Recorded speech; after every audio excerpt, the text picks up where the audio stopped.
भूख हड़ताल पर कांग्रेस के नेता बैठे हुए हैं और कांग्रेस की तरफ से भी एफआईआर दर्ज हो चुकी है। कांग्रेस नेता की पत्नी के आवेदन पर कार्रवाई की गई है। विश्रामपुर थाने के बाहर कांग्रेस का प्रदर्शन जो है जारी है। 2 दिन हो चुके हैं, जिसके बाद पूर्व डिप्टी सीएम टीएस सिंहदेव और पीसीसी चीफ दीपक बैज अनशन पर बैठे हुए तस्वीरें सामने आ रही है। प्रशासन से बातचीत में 2 मांगों पर बात जो है वो अटकी हुई है, ये बात भी सामने आई है। 5 कार्यकर्ता भी क्रमिक हड़ताल पर डटे हुए हैं। तस्वीरें आप देख सकते हैं। बीते 2 दिनों से ये मामला चल रहा है और सूरजपुर में भूख हड़ताल अब भी जारी है। तस्वीरें आप देख सकते हैं किस तरह से यहां पर थाने के बाहर प्रदर्शन किया जा रहा है। कांग्रेस नेता की पत्नी के आवेदन पर कार्रवाई हुई है। यह अपडेट सामने आ रहा है कि कांग्रेस की तरफ से भी अब बीजेपी पर एफआईआर जो है वो दर्ज की गई है और अब देखना होगा कि मामले में आगे क्या कार्रवाई होती है। विश्रामपुर थाने के बाहर की तस्वीरें आपको दिखा रहे हैं, जहां पर कांग्रेस के तमाम यहां पर कार्यकर्ता जो है जुटे हुए हैं। आने वाले समय में, आने वाले दिनों में ये उचित अंजाम तक पहुंचे। मांग इस चीज की है कि अगर गलत है तो कार्रवाई करिए, नहीं है तो उसको हटाइए, उसको और व्यवस्थाओं को हटाइए।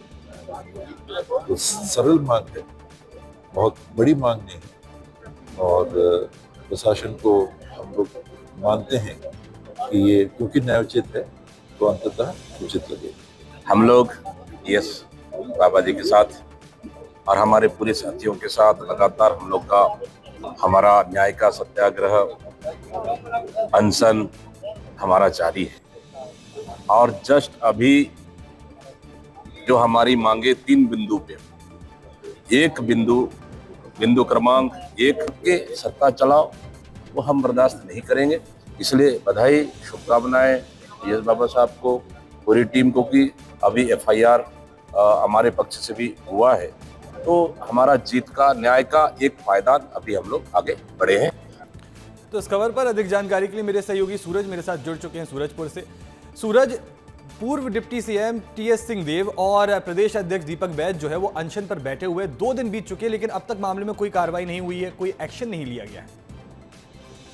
जी चिरायु, बिल्कुल 2 दिन बीत चुके हैं, लेकिन जो सुंदरपुर की राजनीति है, जो विश्रामपुर की राजनीति है, वो एक राजनीतिक अखाड़ा बन चुकी है, जहां आप देख रहे हैं कि बीते 2 दिनों से कांग्रेस जो है घरों के बाहर प्रदर्शन कर रही है। वहीं देर रात जो है चिरायु कि कांग्रेस कार्यकर्ता जब बैठे थे धरने पे, वहीं टीएस बाबा और दीपक बैज सहित कई दिग्गज जब मौजूद थे, तो प्रशासन की टीम जो है वो रात में पहुंची वहां समझाइश देने को लेकर और समझाइश दी गई। दोनों में वार्तालाप हुई, तालमेल बनी, लेकिन कहीं ना कहीं जो प्रमुख बिंदुओं थी, 3 बिंदुओं को लेकर जो कांग्रेस प्रदर्शन कर रही है, उन 3 बिंदुओं में से 1 बिंदुओं पर ही सहमति बनी और 2 बिंदु जो है अभी भी बाकी है, जिसको लेकर टीएस सिंहदेव और दीपक बैज जो है वो आमरण अनशन पर बैठे हुए चिरायु। लेकिन जहां जो कांग्रेस कार्यकर्ता थे उनके एफआईआर के आधार पर भाजपा कार्यकर्ताओं के ऊपर एफआईआर दर्ज कर लिया गया है। 2 कार्यकर्ताओं के ऊपर एफआईआर दर्ज किया गया है चिरायु।